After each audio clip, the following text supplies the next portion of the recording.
Selanjutnya, kami persilakan Dekan Fakultas Matematika dan Ilmu Pengetahuan Alam, Profesor Insinyur Wahyu Sri Gutomo, SSI, MSI, PhD, untuk membacakan riwayat hidup Profesor Rahmat Hidayat, SSI, MN, PhD. Terima kasih Ibu Ketua. Assalamualaikum warahmatullahi wabarakatuh. Salam sejahtera buat kita semua.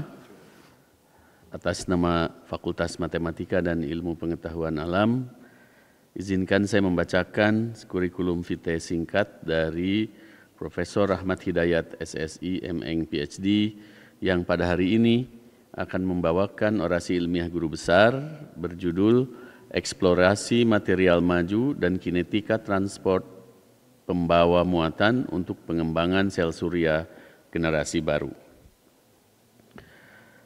Profesor Rahmat Hidayat, Pak Rahmat Hidayat, dilahirkan 11 Desember 1968 di Jakarta dan beliau tergabung dengan kelompok keahlian fisika magnetik dan fotonik di FMIPA.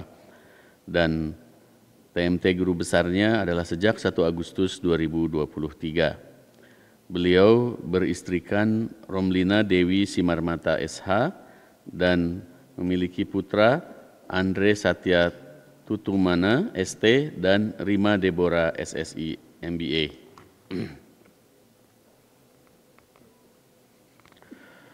Beliau menamatkan sarjana fisika di ITB tahun 1993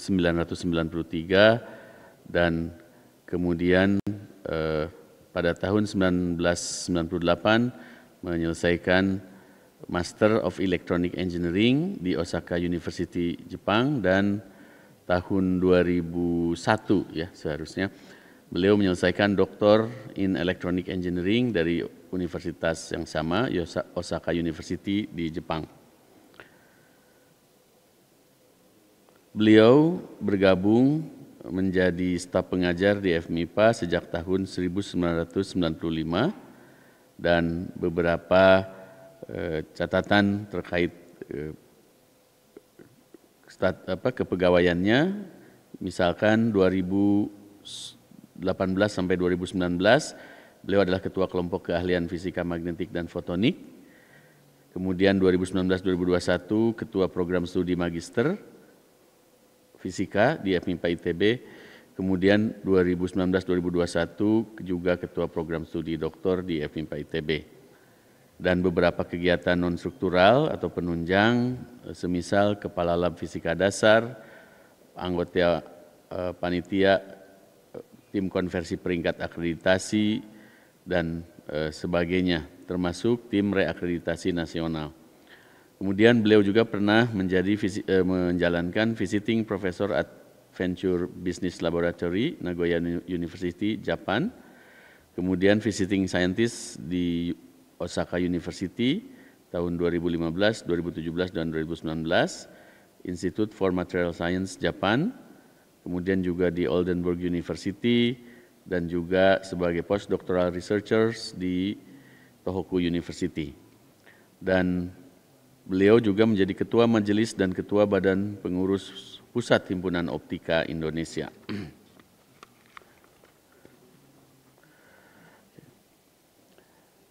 Bidang penelitian utama beliau adalah material optik dan fotonik untuk sel surya, laser, pereduksi CO2, instrumentasi optik, kemudian plasmon spektroskopi, infrared spektroskopi, penyimpan energi, baterai ion litium, superkapasitor.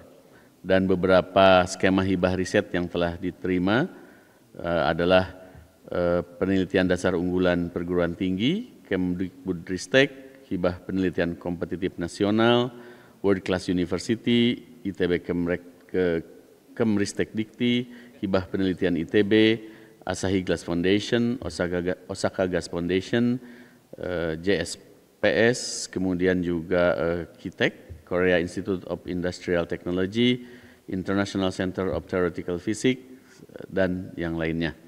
Dan hibah riset yang sedang berjalan adalah riset FMIPA ITB, serta riset ITB. Dari sisi publikasi, Pak Rahmat Hidayat telah mempublikasikan 64 artikel pada jurnal internasional bereputasi seperti Scientific Reports, Nature, kemudian Solar Energy Materials and Solar Cells, Material Science in Semiconductor Processing, Physical Review, dan yang lainnya. Beliau juga sering menjadi pembicara pada berbagai seminar dan konferensi, dan H-index Google beliau adalah 25, dan H-index Scopusnya adalah 24. Berikutnya, riwayat pembimbingan Pak Rahmat sejak 2012-2024 telah meluluskan 12 mahasiswa program sarjana, 20 mahasiswa program magister, dan 11 mahasiswa program doktor. Adapun penghargaan yang telah diterimanya adalah penghargaan pada Disnatalis ITB ke-62, penghargaan bidang karya inovasi ITB tahun 2021. Kemudian penghargaan 25 tahun dari ITB, kemudian penghargaan tanda jasa Satya Lancana 20 tahun dan 10 tahun dari Presiden RI. Nah, ini hobinya ternyata cukup memerlukan biaya tinggi: cycling, driving, coding, gaming, jalan-jalan, kuliner. Ya, ini. Terima kasih Bu Ketua. Wassalamualaikum warahmatullahi wabarakatuh. Berikutnya kami persilakan Profesor Rahmat Hidayat, SSI, MN, PhD, untuk menyampaikan orasi ilmiah.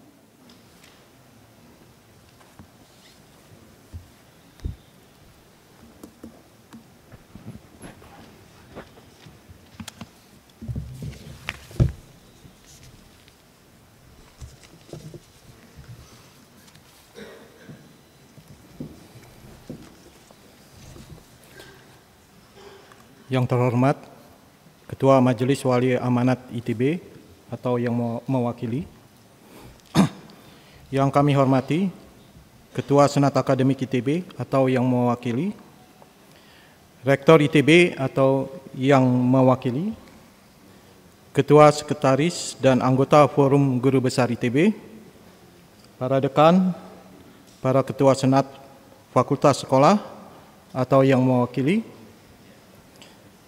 Bapak, Ibu, tamu undangan yang hadir di Aula Barat dan tamu undangan yang hadir secara daring. Selamat siang, salam sejahtera untuk semuanya. Terima kasih atas kesempatan saya untuk menyampaikan orasi ilmiah ini. Pada kesempatan ini saya akan menyampaikan tentang eksplorasi material maju dan kinetika transport pembawa muatan untuk pengembangan sel surya generasi baru. Berikut susunan materi presentasi saya, dimulai dengan pendahuluan yang bersifat umum, kemudian dilanjutkan dengan materi yang terkait dengan sel surya generasi baru, tetapi tentunya ini dibatasi hanya hal-hal aspek-aspek yang terkait dengan penelitian yang pernah saya lakukan. Kemudian penutup dan ucapan terima kasih. Perkenankan saya memulai dengan menampilkan data berikut ini. Bisa terlihat di sini adalah grafik tentang konsumsi energi global dari tahun 1900, dan kita bisa melihat ada peningkatan yang cukup pesat semenjak mulai dari setelah Perang Dunia Kedua. Kita juga bisa melihat bahwa kebutuhan konsumsi energi global ini didominasi oleh sumber minyak bumi dan batu bara. Pada sisi lain kita juga bisa melihat adanya data terkait emisi CO2 secara global. Terlihat pula adanya peningkatan secara drastis, secara pesat pada saat setelah Perang Dunia Kedua. Kita merasakan sekarang dampak dari peningkatan emisi CO2 ini dalam bentuk cuaca panas ekstrim, sehingga banyak mengganggu aktivitas kita. Sehingga kita perlu menemukan atau memanfaatkan energi alternatif yang biasa kita sebut energi baru terbarukan atau energi besar, dan ini harus dilakukan dengan segera. Ada beberapa cara untuk menghasilkan energi baru terbarukan, menggunakan tenaga air, panas bumi, cahaya matahari, tenaga angin, ataupun biomasa. Sesuai dengan kepakaran saya fokus pada pengembangan pemanfaatan cahaya atau sinar matahari. Untuk memanfaatkan cahaya atau sinar matahari ini bisa dilakukan secara langsung dengan memanfaatkan energi termalnya. Nah, di sini kita bisa melihat suatu perangkat yang dinamakan solar concentrator. Tetapi kita juga bisa memanfaatkan melalui cara lain, yaitu kita mengubah energi foton diubah menjadi energi listrik. Dan ini kita bisa temukan pada perangkat yang dinamakan solar cell atau photovoltaic cells. Kita juga bisa melihat di sini saya tampilkan data bagaimana bauran energi baru terbarukan di Indonesia untuk beberapa tahun mendatang. Indonesia memiliki target energi surya menjadi pionir dalam memenuhi kebutuhan energi di Indonesia. Memang kita akui sinar matahari itu gratis, tapi teknologi konversi sinar matahari tidaklah gratis. Ya. Nah, sayangnya kontribusi Indonesia dalam pengembangan teknologi konversi sinar matahari masih rendah.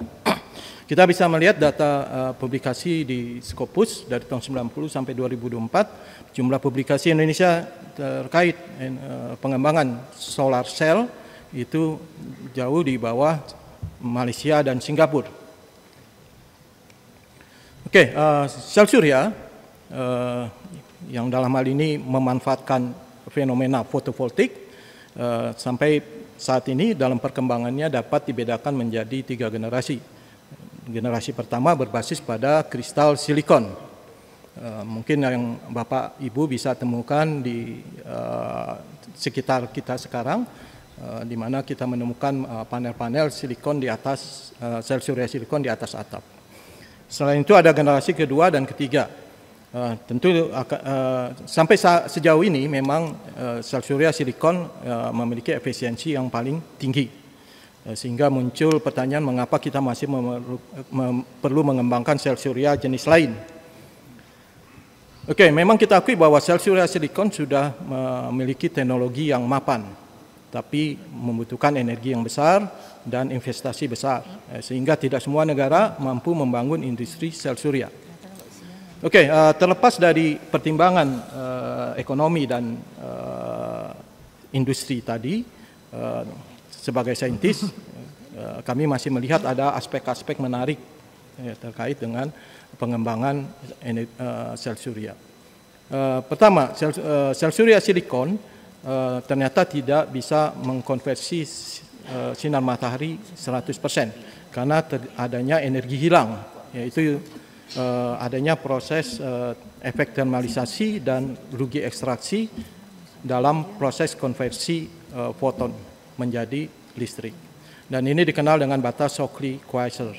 Dan menurut teorinya, sel surya silikon maksimumnya efisiensinya di 33%. Dan kemudian bisa terlihat juga dari spektrum ini bahwa tidak semua spektrum matahari bisa diserap. Dan di sisi lain, dengan berkembangnya teknologi nano, tentu muncul peluang-peluang untuk merekayasa material pada skala nano. Nah, apakah skala nano tersebut? Barangkali ini ilustrasi sederhana. Di baris atas ini menggambarkan dimensi ruang, pada baris bawah menggambarkan dimensi waktu.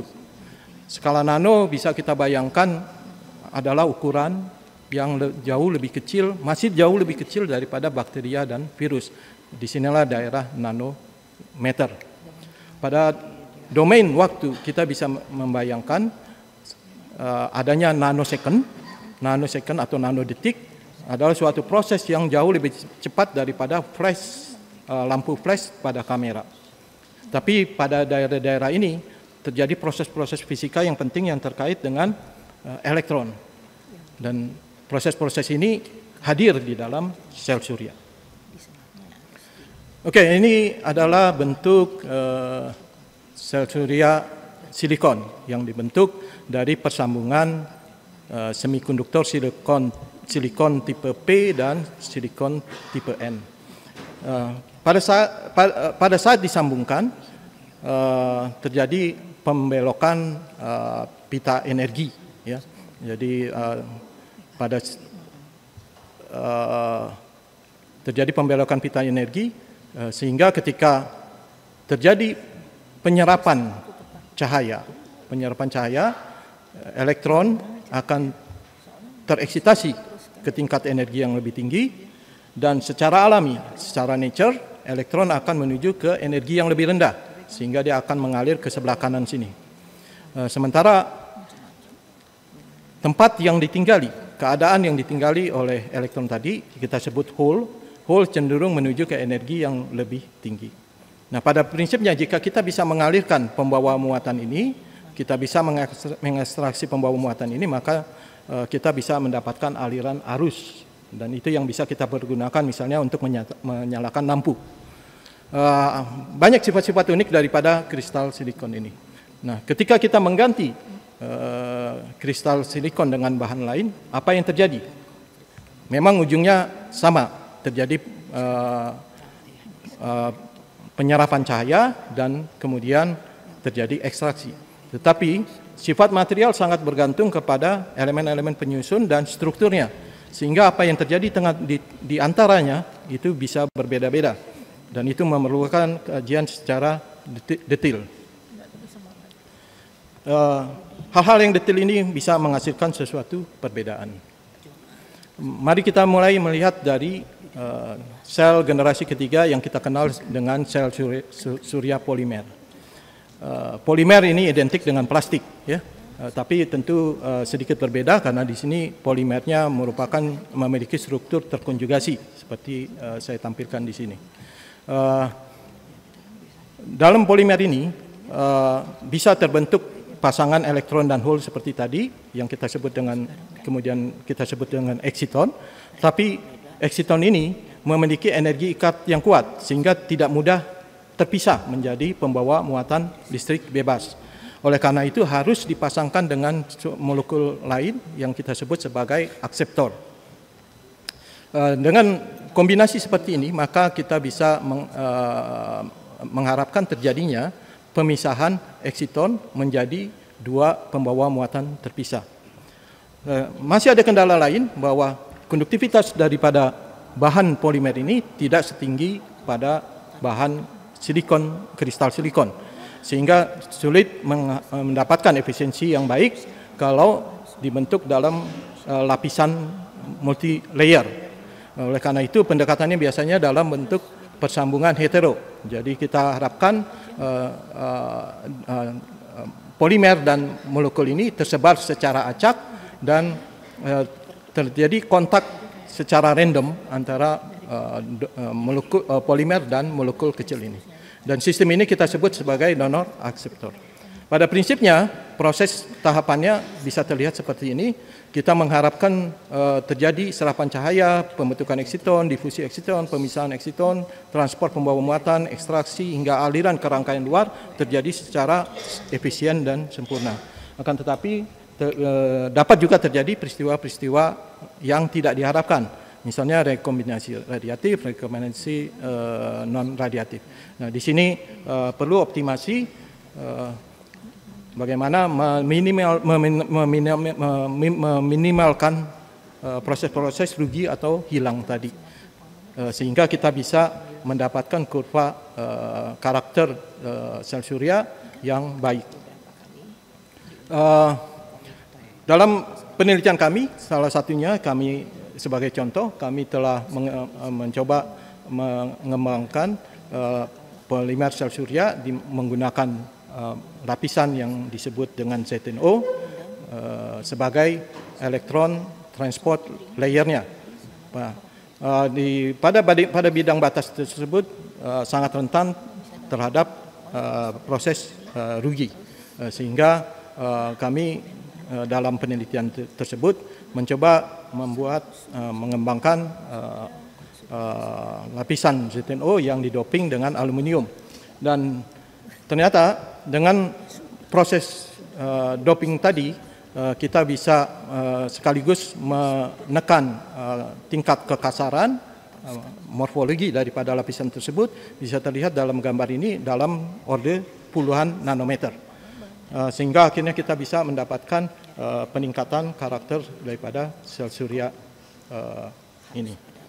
Nah, kompleksitas dari proses transport juga ditemukan misalnya pada sel surya tersensitisasi pewarna atau DSSC. Ini lebih kompleks karena sebenarnya mirip dengan sel elektrokimia, di mana di dalamnya menggunakan pelarut elektrolit. Dan kita bisa melihat bagaimana proses-proses itu memiliki domain waktu yang berbeda, ya, dari milisecond ke mikrosecond, bahkan ke proses pikosecond, sesuatu yang sangat kompleks. Tetapi salah satu isu yang menarik adalah terkait dengan elektrolit. Memang elektrolit yang paling baik adalah yang cair karena memiliki konduktivitas tinggi, tapi sifatnya volatil, mudah mengering dan bocor. Dan kami mencoba bersama-sama dengan mahasiswa doktor kami mengembangkan polimer elektrolit yang kita sebut polyionic liquid. Ini adalah molekul ionic liquid, itu seperti garam, tapi dalam suhu ruang dia berada dalam keadaan cair. Nah, kemudian kami polimerisasi dan kami menunjukkan bahwa karakter melalui pengaturan proses sintesis dan komposisinya, kami bisa mendapatkan karakter sel surya yang mendekati sel surya DSSC dengan cairan ionik biasa. Dan ini foto ini menunjukkan bagaimana problem kebocoran bisa dieliminir dengan menggunakan polimer elektrolit semacam ini. Terkait dengan pengembangan sel surya semacam DSSC ini, pada tahun 2009-an, grup Miyasaka mencoba membuat sel surya serupa dengan DSSC, tetapi menggunakan material perovskite sebagai penyerap cahayanya. Sayangnya sel surya tersebut tidak bisa berusia lama karena larut ke dalam elektrolitnya. Nah, baru kemudian beberapa tahun kemudian kelompok Sneyd, Gressel, dan Namgyal Park melaporkan sel surya menggunakan perovskite, tetapi dia tidak menggunakan elektrolit yang cair. Mereka menggunakan lapisan transport hole yang berbentuk padat, sehingga ya tadi tidak ada masalah kebocoran. Tapi dengan struktur ini dan material perovskite, ternyata mereka bisa mencapai efisiensi 10% pada laporan pertama, dan ini membuat kejutan pada dunia. Nah, sehingga banyak orang mencoba mempelajari sel surya perovskite ini untuk sel surya. Strukturnya merupakan kristal ataupun nanokristal yang terbentuk dari 3 elemen yang dari golongan 1, golongan 4, dan golongan 7 yang bisa dikombinasikan, diubah-ubah, tapi tentu ada syarat tertentu. Tapi di sana muncul pertanyaan, bagaimana sifat semikonduktornya dan bagaimana jika diterapkan sebagai material aktif sel surya. Banyak kelompok peneliti mencoba memahami, termasuk dengan menggunakan studi komputasi, dan kami juga ikut melakukannya, dan kami menemukan bahwa memang pada material perovskite ini bisa terbentuk pita valensi dan pita konduksi, di mana uniknya pita valensi dibentuk oleh orbital 5p dari atom iodid, dan pita konduksi dibentuk oleh orbital timbal, orbital 6p dari timbal. Nah, ini menunjukkan adanya peran penting dari struktur oktahedral pada kristal perovskite ini, yang menentukan sifat elektronik dan optiknya. Dan itu bisa terlihat ketika kami mencoba membuat kristal perovskite berbentuk nanocube dan nanosheet, yang ini adalah 3 dimensi dan ini adalah 2 dimensi, terjadi perbedaan struktur juga yang terpenting di sana ketika terjadi perbedaan struktur maka sudut grup oktahedral ini juga berubah, dan itu ternyata memiliki dampak yang bisa terlihat di sini. Di sini terlihat lebih cerah, lebih terang, tetapi di sini lebih redup. Memang kita bisa menafsirkan ini terkait pembentukan cacat di dalam kristal tersebut, tapi kita mencoba menafsirkan bahwa ini terkait dengan karakter eksiton polaron yang unik di dalam material ini. Jadi ini termasuk mungkin kristal yang bersifat soft sehingga bisa mengakomodir distorsi lokal. Dan itu yang menjelaskan mengapa terjadinya perbedaan intensitas cahaya tadi. Lalu bagaimana kalau terjadi cacat? Karena ini merupakan material yang terbentuk dari ikatan ionik, kami juga mencoba mempelajarinya. Di sini kami mencoba mengembangkan teknik yang sebenarnya cukup sederhana, hanya menggunakan laser dengan pulsa nanosecond dan osiloskop dengan kemampuan bandwidth yang tinggi. Kami mencoba menganalisa pada sel surya perovskite yang sama, dari bahan yang sama, tetapi memiliki morfologi yang berbeda. Dan dari situ kami bisa melihat ternyata kurva peluruhan tegangannya juga berbeda, terutama pada awal-awal setelah fotoeksitasi. Dan selain itu, post fotoeksitasi, pola peluruhannya bisa berbentuk eksponensial sederhana, tapi juga bisa berbentuk eksponensial tertekan. Dan ini menjelaskan bagaimana adanya proses trapping detrapping elektron ketika menjalar di dalam lapisan perovskite dan pada bidang batas antar lapisan. Orasi ilmiah ini didasari pada buku orasi ilmiah yang disarankan supaya bisa menjadi buku rujukan kuliah. Tentunya ini baru kulitnya saja. Kalau untuk dipakai untuk rujukan kuliah masih perlu beberapa jam lagi. Tapi ini tidak mungkin, nanti saya ditegur oleh ketua sidang. Jadi saya akan segera tutup dengan penutup. Penutup ini juga tidak terlalu teknis, tetapi lebih gambaran, visi, pengalaman. Jadi dengan pemahaman fisika yang baik, kita bisa terlibat dalam aspek material, model, characterization untuk memahami bagaimana mengimprove sel surya yang generasi baru. Ini ada beberapa outlook ke depan yang memang kita memerlukan terobosan-terobosan yang sangat penting supaya bisa memenuhi desakan terutama target global terkait dengan net zero emission di tahun 2050. Bapak Ibu yang saya hormati, izinkan saya selanjutnya menyambung dengan pembacaan ucapan terima kasih. Pertama-tama ingin saya sampaikan ucapan terima kasih kepada Rektor ITB dan jajarannya, pimpinan dan anggota Senat Akademik, serta pimpinan dan anggota Forum Guru Besar ITB atas kepercayaan yang diberikan saya untuk menjadi guru besar di ITB. Kemudian terima kasih khususnya kepada Pak Dekan FMIPA ITB, Profesor Dr. Wahyu Srigutomo, Pak Wakil Dekan Sumber Daya Dr. Hani Garminia, dan Wakil Dekan Akademik Profesor Dr. Ruhman Hertadi yang juga ikut mendorong pengurusan guru besar saya sehingga bisa menjadi guru besar di tahun ini. Kemudian dekan FMIPA ITB, Pak Edi, dan dekanat periode sebelumnya, di mana selalu mendorong kegiatan-kegiatan penelitian yang saya lakukan dan memberikan penggunaan fasilitas yang ada di FMIPA ITB. Terima kasih juga kepada Ketua Kelompok Keahlian KK Fisika Magnetik dan Fotonik, yang baik yang sekarang, Profesor Alexander Agustinus Iskandar, maupun yang sebelumnya, Pak Agustinus Nugroho, yang terima kasih juga hadir, Pak Alex Iskandar dan Pak Agung di barisan ini.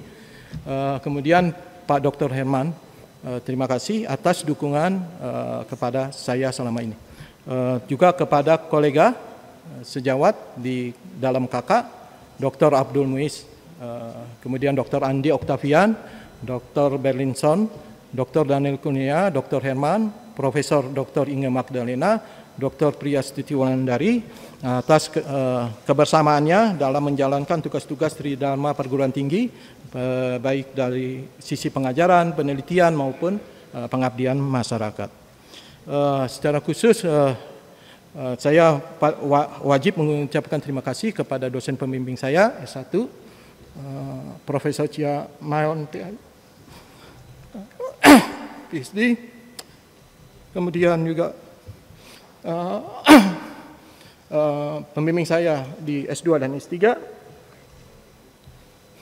Profesor Dr. Katsumi Yoshino, yang telah banyak mengajarkan bagaimana melakukan penelitian secara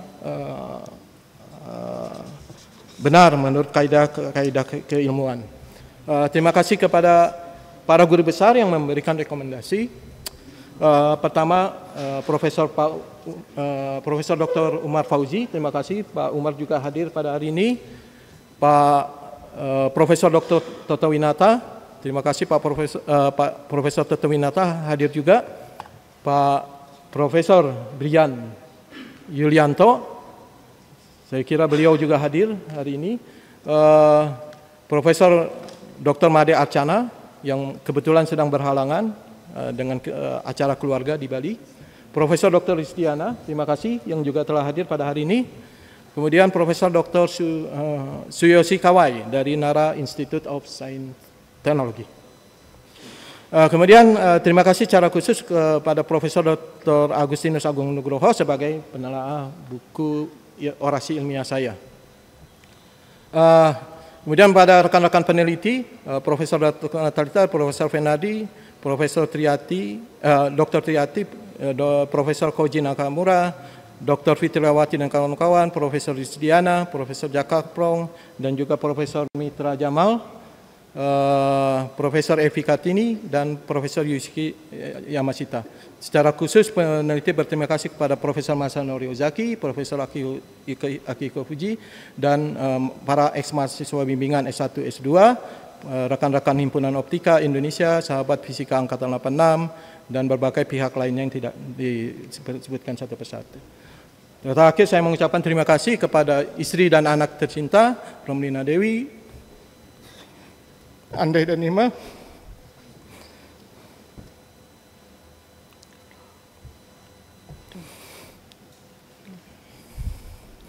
serta orang tua terkasih Rudi Kusumorajo dan Rusmiati, orang tua terkasih juga Kasmin Silalahi dan Mutiara.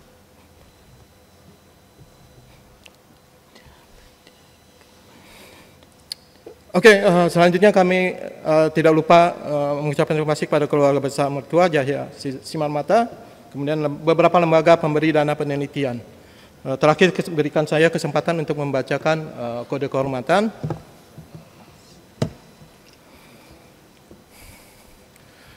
Dalam mengemban amanah Guru Besar Institut Teknologi Bandung, saya akan menjaga kehormatan Guru Besar dengan selalu meningkatkan kompetensi keilmuan, membangun lingkungan masyarakat keilmuan saya, serta memberikan keteladanan dan manfaat atas keberadaan saya. Untuk itu saya akan selalu memegang teguh janji dan ucapan saya, mempertahankan integritas dengan menjaga kejujuran, kepercayaan, kebijaksanaan, keadilan, saling menghormati, bertanggung jawab, dan menjaga nilai-nilai ITB dan masyarakat. Semoga Tuhan Yang Maha Esa selalu memberikan petunjuk dan lindungan kepada saya. Bandung, 21 September 2024, Profesor Rahmat Hidayat. Terima kasih.